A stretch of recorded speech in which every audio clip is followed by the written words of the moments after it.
Salvete, cogitantes et potores. In this first video of 2026, maybe it's down to the overindulgence over the festive season, but I'm going to indulge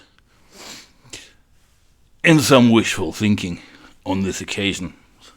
Explore a what if, shall we say. Now, in several recent videos, Deep Purple related videos, I have commented on the fact that their set lists have, say, over the years been a little stagnant, a little lacking in variety, conservative of nature, predictable, and dare one say, on occasion, boring.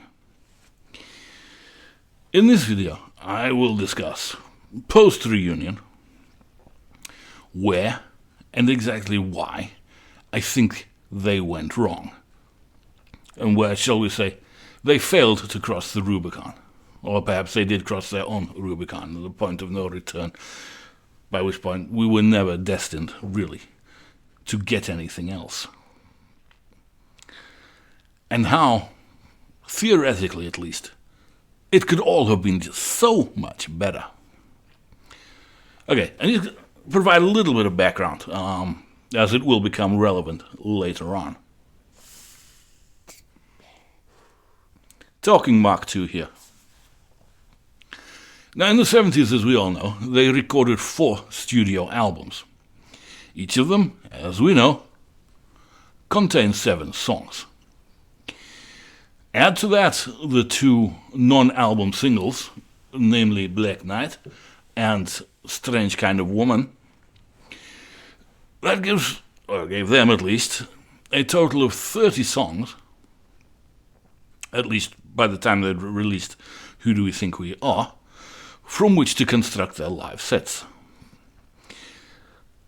Okay, we can ignore Lucille, which they very often did play as an encore, and we can perhaps ignore the couple of Mark I songs, Ringnet Naked Mandrake Roots, very occasionally River Deep Mountain High, Kentucky Woman, that they played in the very early days of Mark II. And let's just concentrate on these 30 songs. Okay? As we all know, there's only 10 of these songs actually became anything like regulars in the set list for the duration of their initial incarnation together. So that would be Black Knight, that would be Speed King, Child in Time, Strange Kind of Woman, The Mule, Highway Star, Smoke on the Water, Lazy, Space Trucking. Only those, you could say, were actually set regulars. Yes, I do know, because I do have the recordings, occasionally back in the day. Songs like Into the Fire, Fireball, No, Mary Long, Never Before even, and Maybe I'm a Leo, were performed at least once. We know we have the recordings, but what we're talking about here are setlist regulars. You get the point. Yeah, that's 33% of their recorded material had any regular basis in their live show. All right, we have to understand this was the 1970s after all. Far more emphasis on instrumental jamming and soloing than has been the case since the 80s, really. And even when they were before they trimmed them down in about 72, in the first couple of years together, they were playing 2-hour sets as opposed to the 90-minute or hour 40. They were still doing 7 songs plus an encore or 2. So that was fine. That was then. That was par for the course. We understand that. Okay, we move on to the reunion. Things had changed. Now, there was these 20 minutes extended songs were passé by this point. So obviously they were going to adapt, as we saw, to the times, and we're going to get more actual songs in the set, right? Yeah. So what happened? Well, I'm sure we all know this, but the first exhibit I'd like to present is the Perfect Strangers Live album. I know it was only released much much later, but it is the only other official recording, as far as I'm aware, of the Perfect Strangers tour. The other one being In the Absence of Pink from Nebworth, but I've never been too fond of that. And what do we get on this album? Well, we get effectively the set that was, I think, consistent, more or less, across the entirety of the Perfect Strangers tour. So it was Highway Star, Nobody's Home, Strange Kind of Woman, A Gypsy's Kiss, Perfect Strangers, Under the Gun, Knocking at Your Back Door, Lazy, Child in Time, Difficult to Cure, Keyboard Solo, Space Trucking, Speed King, Black Knight, Smoke on the Water, and yes, they did throw in Lucille on the odd occasion, as we know. Well, it was fairly safe and predictable, I think, even at the time, but no surprise, and I think, fair enough. This is the first time this particular incarnation of Deep Purple had been on stage together for 11 years, and looking back, that may not seem too long a time to us now, but I think, it was at the time. For it's understandable, I think, that they were trying to re-establish the brand in the eyes of the public. They knew the reunion did garner much attention and much publicity. But, they were bringing themselves back, back in front of the public. And this is the Mark II reunion, so no expectations of anything from Marks 1, 3, or 4. And I think that goes a long way to explain what I refer to, as do many others, as the made in Japan centric set list. Although we do get a fair selection of newer songs on the tour, which was nice. But it was conservative, it's predictable. I could have done without Difficult to Cure, I'll be honest. I think it was very much a Rainbow thing.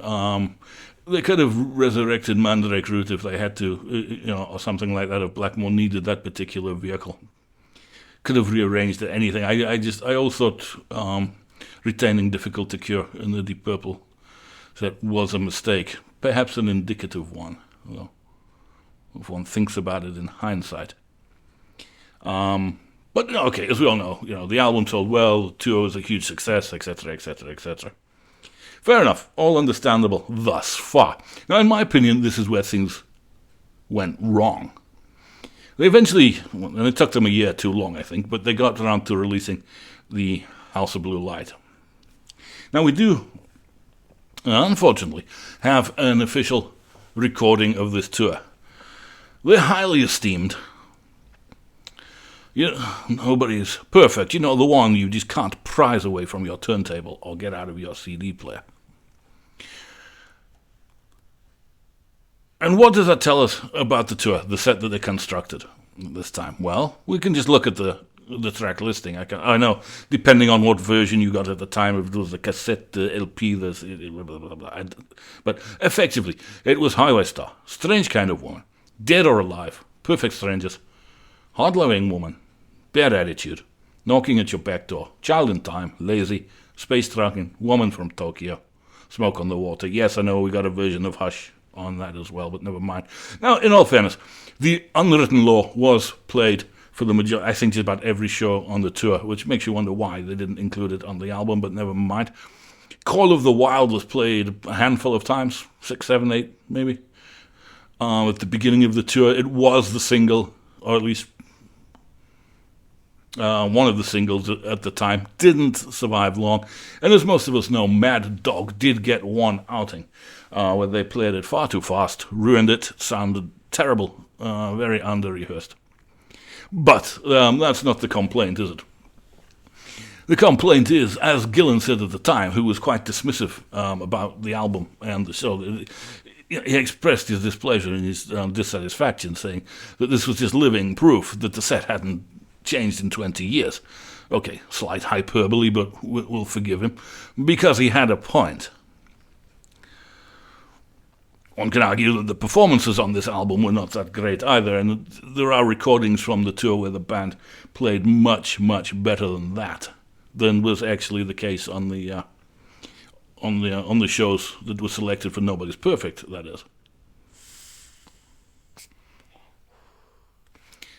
But this was the point where was the static set list, I think, became set in stone, as it were. They'd had their reunion, they'd re-established themselves. If they were going to take a chance, embrace their back catalogue, embrace their legacy more, I think this, second album, second tour, this was a time to do it. For no other reason, as I said, there was only 10 songs from the 70s, shall we say, that featured regularly in the set. That leaves at least 20 songs that didn't. And we all know how good a lot of them became live when we eventually got to hear them, but that's much later. And also now they had 2 albums worth of, let's say, new or reunion-era material. I think the sets should have been far more reflective of their past and better balanced. The ratio even from old to new. New anything post-reunion. Never, ever found parity in their set. Never got close. And I think, had they been more committed, had a certain guitar player been more committed, I think, to the project, more committed to the validity of them, not being a nostalgia act, that they actually were, a living creative force.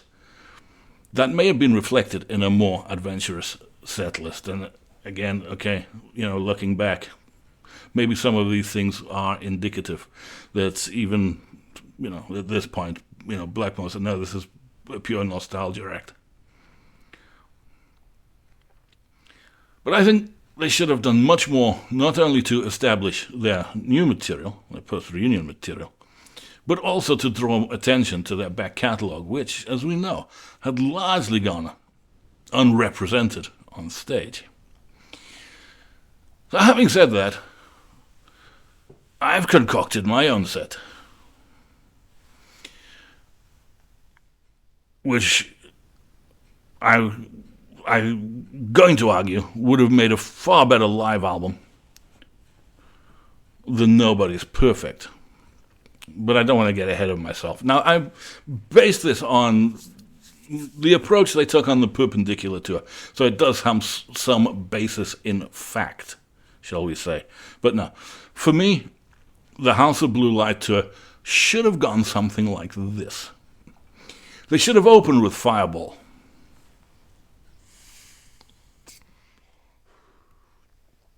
Underplayed in the past, a fantastic opener, as we know, especially from the Perpendicular tour and later.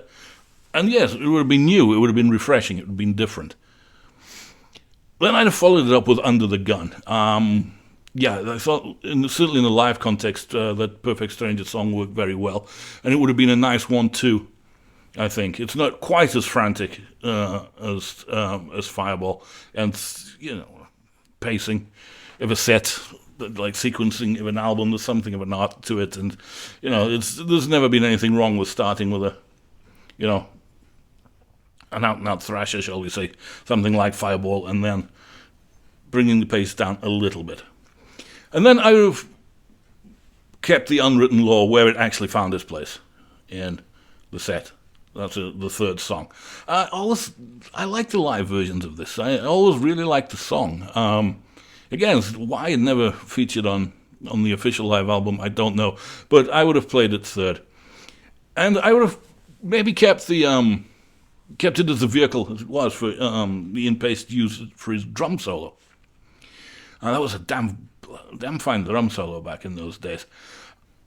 Not the only reason, however, because if they'd gone with the drum solo inclusion there is no better segue into the next song, which would have been Pictures of Home. It should have been played with the band long before it was.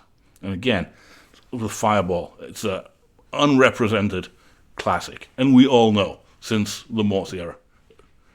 They played it with Satriani as well, I think. What a great live number it is. I'd have followed that up with Strange Ways.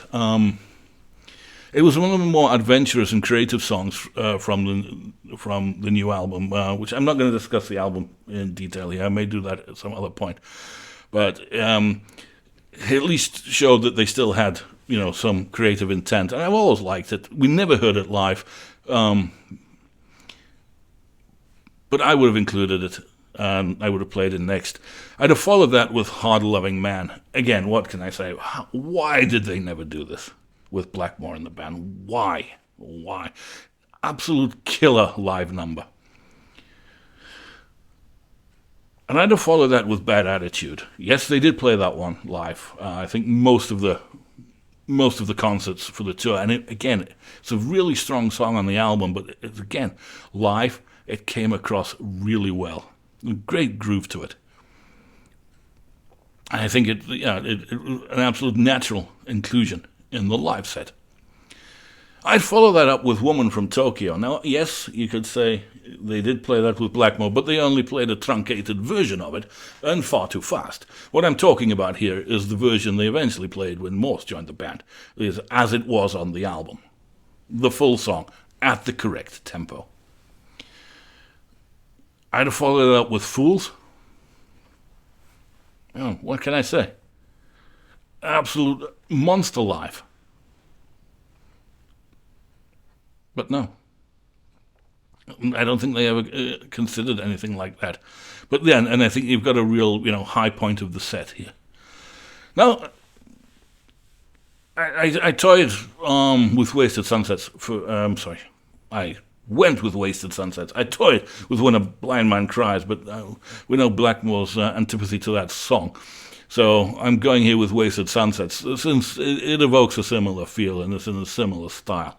And he may not have had the problems with it that he did with When a Blind Man Cries. But I think it would have been a nice break in the set, either one of them. I'd have still had Child in Time. Gillan's voice improved dramatically from the Perfect Strangers album and touring cycle to the House of Blue Light touring cycle, album and touring cycle. And he was still more than able to do this justice. And yes, it is what it is, and I'd have kept it in the set. Then I'd have played The Spanish Archer. Since the first time I heard The House of Blue Light, it was the instant highlight for me, and it's still my favorite song. It's just such a natural live track, one would have thought. And I've got it here in my set, replacing Difficult to Cure. Why? Well, a couple of reasons. One, we get an actual song featuring the band. And two, because of the structure of it, Blackmore could have taken that last solo and gone with it wherever he wanted on any given night. If that could have been the vehicle, for his improvisation quite easily, and then within the structure of an actual song. And then I'd have kept, John Lord solo and Knocking at Your Back Door. Yes, it had already become a classic, and 2 tours in, no reason to drop it. Then I played Dead or Alive. It's never been my favorite song from The House of Blue Light, but I have to admit it did work rather well live. But again, it's one of those things, as they did with Lazy. Too often in the reunion, they played it far too fast. Yes, it is a fast song, but there's an ideal tempo, which they rarely found. But if they had, I would have included it because it's new material, and it was a damn fine song live. I'd have closed the main set with Speed King, including some jamming in it as they did, and Smoke on the Water. The encores, Perfect Strangers. As I said, I took this from this structure from what they eventually did in the Perpendicular tour, and I think Perfect Strangers was a really good opening encore. Then I'd have played Mad Dog at the correct tempo, having rehearsed it properly. Because it's just one of those things, it's just great fun, and it's a perfect track for an encore, and it's nice having something new, I think, towards the end of the set. And finish with Highway Star. Ambitious? Oh, sure. But imagine if they had played something like that. With the appropriate level of performance and all those things. You would have required an engaged Blackmore to make this work. But I think this set, anyway, quibble about songs here and there, and please feel free to concoct your own. But I argue this faithfully and fully supports my objective of, there's three objectives. One, emphasizing the new material, okay? There's 9 new songs in that set, okay? No over-reliance on the Made in Japan-centric songs, and giving exposure to the so-called deep cuts from the 70s. Okay, if you want to look at it that way, you can say they have 3 pools of material from which to draw. There's, the standards, the Made in Japan stuff. There's the deeper cuts from the 70s, and there's the reunion material. I think there's a balance in what I've put together, where everything is getting the spotlight on it. And it would be fresh and it would be vibrant. And I'm sure that would have, enhanced their performance as well. They would have felt they had something to prove again. They're not just out there, producing what they think that the audience wants to hear. They'd be challenging themselves if they were playing a set something like that. It might have been indicative of the band had progressed, at least philosophically in their mind. We're 9 new songs here, and we're not just playing the standards. And you could, at some point, as in future tours or something, if you accept that structure, you always have that pool of the standards where you can swap a couple of out, in or out. You could drop one of them and replace it with Lazy, drop another one, replace it with Strange Kind of Woman. Also, you know what I mean? And obviously the same for the deep cuts of the 70s. You could get Mary Long into that. You could replace Fools with No One Came, or you get the idea.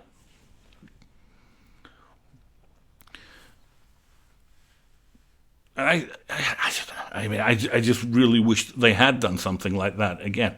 It took far too long in the band's career for us to get to hear this material live, and whenever we did, most of them have been pretty successful. Yes, I know something you could argue that they Living Wreck, they played at the beginning of the Rapture of the Deep tour, and for some reason that didn't survive too long.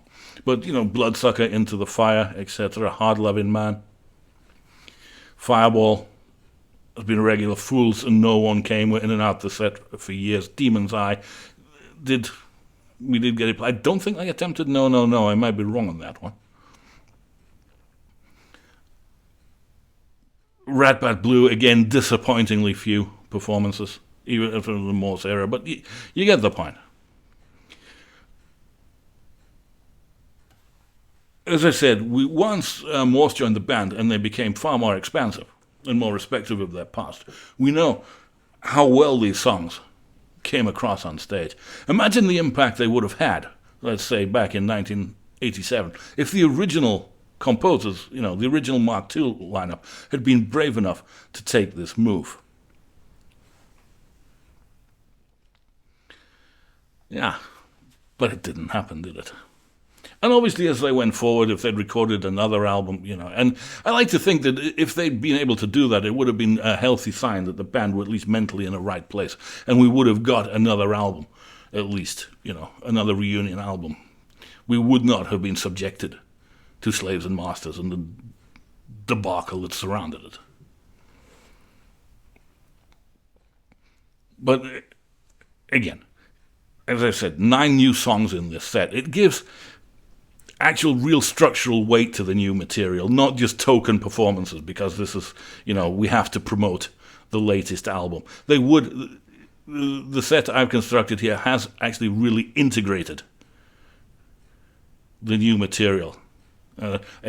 50% of the set is new material. That rarely, if ever, happened. Well, the fact that we did get something like this, post-Blackmore, I think really does go to show where the problem lay. And I'll never understood why he was so dismissive of his own past efforts.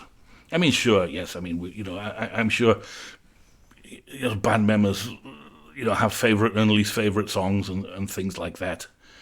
But he was just determined to give nothing or to present nothing other than the absolute fail-safe, guaranteed songs that everybody heard, ad infinitum. They still played well, but it's perhaps not surprising that, shows got stale when you're just doing the same thing night after night. You got to challenge yourself as much as your audience, I think. But no, I'm not here to dump on Blackmore particularly, but I don't think it's controversial to say that he was the problem. And again, it would have shown that this is a band with something to prove, not only to themselves but the audience. But it wasn't to be. It wasn't to be. And again, as I've alluded to, had they done something like that, maybe the reunion, or had they all been, on the same page, as it were, maybe the reunion would have taken a different path. But again, that is all purely wishful thinking on my part. It never happened. But I kind of like that set I've put together. As I said, the caveat being, it would have required an engaged Blackmore. But I think if they had played that, and that was the live album, or that represented the live album that came out instead of what we got on Nobody's Perfect, I think we might be talking about that in far more glowing terms than we do today. But again, it didn't happen. What could have been? What if? Well, pure speculation on my part. But, we're entitled to dream, aren't we? Anyway, let me know what you think. Would you have done it differently? Different songs, whatever? Yeah, okay. That's fine. Let me know. I'm just thinking more about the concept, the idea of somebody, if you said, no, they absolutely had to have included Into the Fire. That's fine. That's not a point I would debate, in all honesty. I'm talking more about the concept. Do you think it would have been better had they taken the plunge when they started the Heart of Blue Light tour? They had embraced not only their newer material, but their own deeper cuts. Had they been brave enough to construct a set something like this and go out with it and say, no, this is actually who we are. Feel free to let me know. Feel free to subscribe, to share, to like, and all those good things. And, as usual, I thank you for your indulgence. I wish you well, and until next time, ma chonquère.